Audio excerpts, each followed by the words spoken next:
Oke, assalamualaikum warahmatullahi wabarakatuh. Nama saya Muhammad Fajri Ramadan. Dan kali ini saya akan membahas tentang perubahan sosial dan tidak pidana di tengah pandemi COVID-19. Tapi sebelum kita masuk ke pembahasan, kita opening dulu. Let's go. 3、2、1、ネッコクラフト。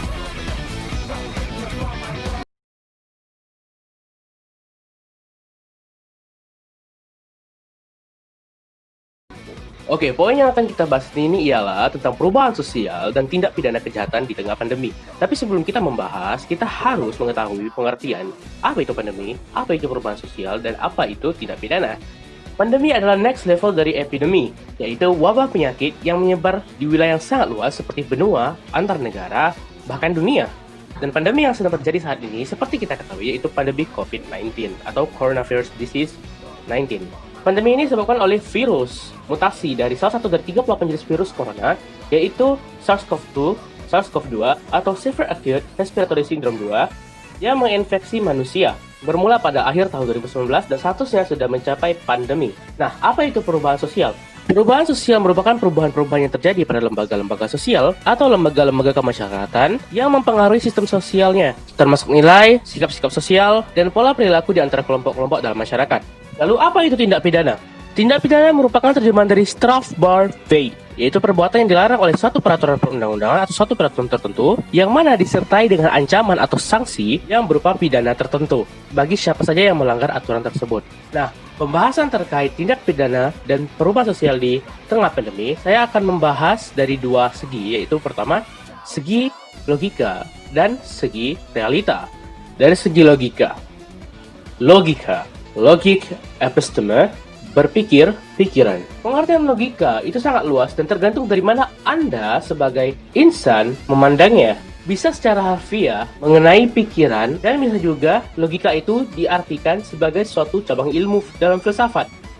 Namun secara umum, logika bisa dikatakan sebagai pemikiran yang masuk akal atau logis. Setiap orang bisa berpikir, kira-kira apa saja yang bisa menyebabkan perubahan sosial tengah masyarakat di tengah pandemi seperti ini, dan tindak pidana apa saja yang bisa terjadi di tengah pandemi seperti ini. Menurut hemat saya, perubahan yang terjadi di tengah pandemi ini, perubahan sosial, yaitu dipengaruhi oleh physical distancing atau social distancing, yaitu dalam pengertian kontak fisik yang dibatasi.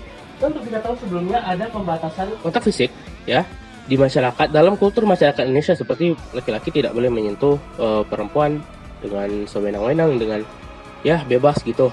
Itu kultur masyarakat Indonesia. Atau seperti larangan si hitam menyentuh si putih dalam pemikiran rasisme dan sebagainya. Namun kali ini berbeda. Social distancing atau physical distancing dipedomankan untuk semua orang demi mencegah terus-menerusnya pandemi ini, demi terputusnya rantai penyebaran virus corona. Alhasil, kalau kita pikirkan kegiatan seperti berjabat tangan, berpelukan, bergandengan tangan, itu semua dibatasi. Hal ini tentu berpengaruh pada orang-orang yang membuat orang-orang itu berpikir dua kali ketika ingin melakukan kontak fisik. Kita tahu jabat tangan ialah kultur di Indonesia yang menandai Anda menghargai lawan bicara Anda dengan bersalaman, dengan maksud Anda dan dia itu damai, tidak senjang, dan lain-lain. Atau mungkin banyak pasangan yang jadi LDR gara-gara pandemi COVID-19. Termasuk saya. Nah, selain itu, gara-gara physical distancing, ada banyak perusahaan yang merumahkan pekerjanya supaya kerja dari rumah atau work from home. Untuk sampai di situ saja, ada banyak perusahaan yang mem-PHK, memecat karyawannya hanya karena alasan pandemi. Nah, karena keterbatasan pekerjaan dan meningkatnya kebutuhan akan sanitasi, akhir-akhirnya orang lebih butuh sabun, hand sanitizer, masker, dan makanan juga meningkat selama di rumah. Nah, itu tidak menutup kemungkinan terjadinya tindak pidana kejahatan hanya untuk mencari pemasukan. Tindak pidana seperti itu ada banyak jenisnya, bisa jadi itu pencurian, perampokan, dan lain-lain. Selanjutnya kita akan membahas perubahan sosial dan tindak pidana dari segi dasarnya atau realitanya, yang bisa berupa perubahan sosial di masyarakat, tindak pidana kejahatan yang terjadi, atau mungkin kebijakan pemerintah yang dianggap tidak tepat dilaksanakan di tengah pandemi. Apa saja itu? Yang pertama, kebijakan Menteri Yasona. Kebijakan Menteri Kemenkumham Yasona Lauli yaitu membebaskan sejumlah napi di masa pandemi dengan alasan kemanusiaan, membuat pro kontra di masyarakat.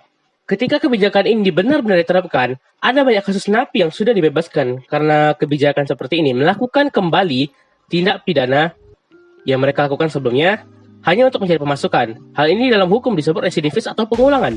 Hal ini pun menimbulkan keresahan dalam masyarakat. Kejadian ini terulang oleh banyak napi yang dibebaskan juga, dan Menteri Yasona mengaku kewalahan mengatur hal ini.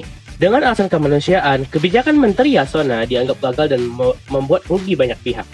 Nah, soal perubahan sosial, itu ada seperti gotong royong. Nah, jadi mungkin di desa-desa Anda atau di tempat Anda sekarang, gotong royong yang biasa dilakukan itu sudah dibatasi. Ketika pun ada ajakan untuk bergotong royong, orang-orang berkurang karena benar-benar mengikuti pedoman untuk melakukan physical distancing. Dalam hal sosial, gotong royong adalah semangat dan kebudayaan masyarakat Indonesia. Berbagai kalangan di dalam suatu daerah yang sama bahu-membahu, tolong-menolong untuk mencapai tujuan tertentu. Misalnya membersihkan pekarangan desa. Nah, karena pandemi ini dan diterapkannya pedoman sosial atau physical distancing, ceritanya bisa beda lagi. Lalu ada permasalahan perbedaan data, yaitu yang data tentang infeksi penyebaran coronavirus 19 yang dipegang oleh pemerintah pusat, pemerintah daerah, dan Ikatan Dokter Indonesia. Mereka memiliki data yang berbeda-beda tentang penyebaran virus ini.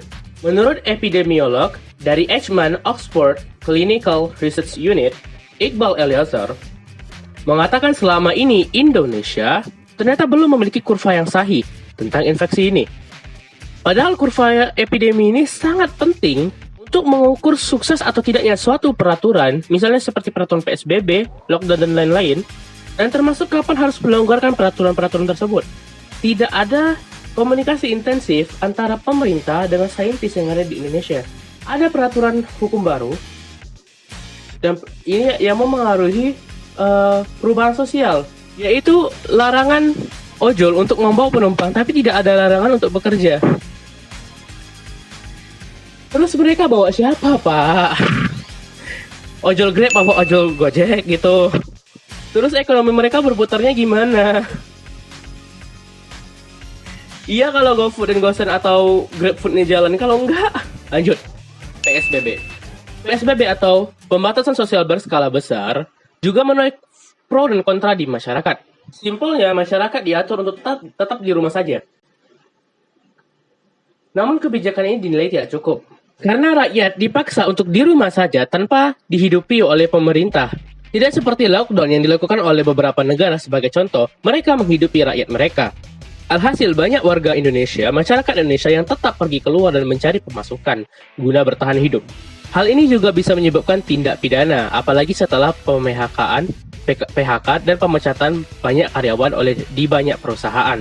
Nah, tindak pidana residivis.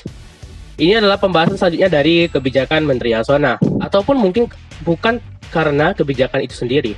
Residivis atau pengulangan dalam hukum bukanlah suatu hal yang baru. Residivis dianggap kelanjutan dari niat jahat. Dari data yang diambil, kejahatan yang paling banyak dilakukan di masyarakat oleh napi yang dimaafkan tersebut ialah pencurian, perampokan, dan segala yang membawa keuntungan bagi pelaku namun merugikan orang lain. Dan tindak pidana tersebut ialah sebab kenapa mereka dipenjara dulunya. Dan ketika mereka dibebaskan dan karena kesulitan mencari pekerjaan, mereka melakukan hal itu lagi. Pengulangan. Nah, dan yang kita tunggu-tunggu ialah tindak pidana baru.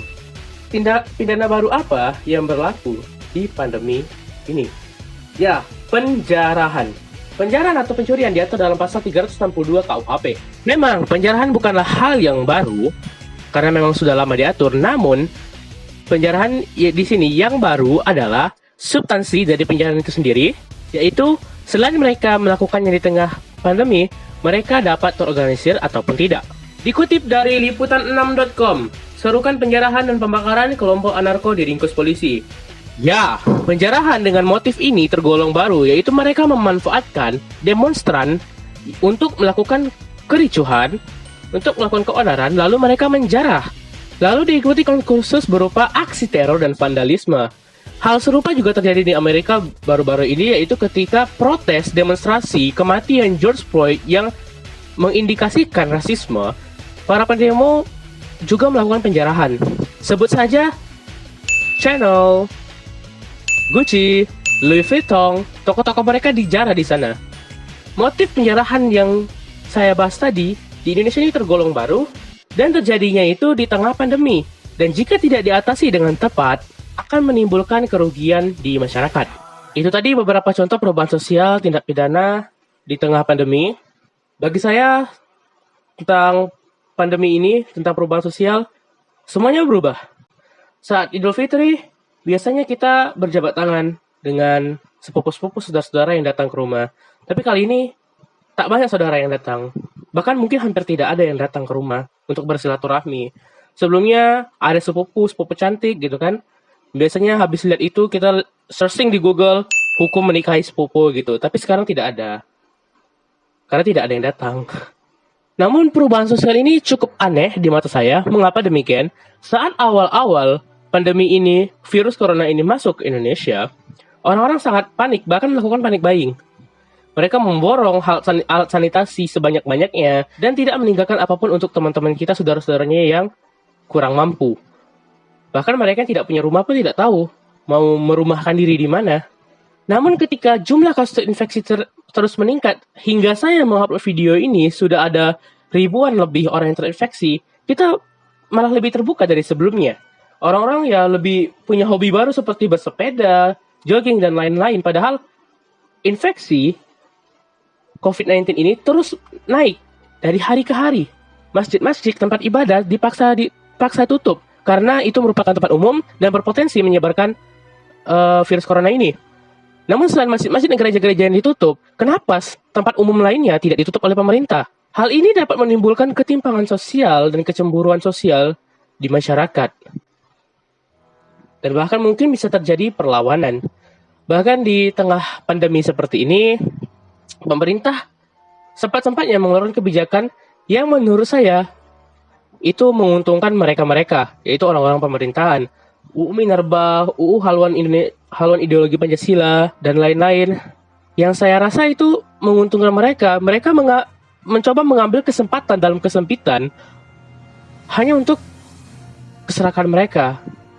Atau mungkin ada maksud dan tujuan tertentu, maksud dan tujuan lain dalam hal ini.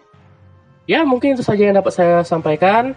Saya mengucapkan terima kasih kepada Bu Heni yang selama 1 semester ini telah membimbing saya. Saya ucapkan terima kasih banyak. Arigatou gozaimasu. Nah, untuk video kali ini segini dulu. Assalamualaikum warahmatullahi wabarakatuh.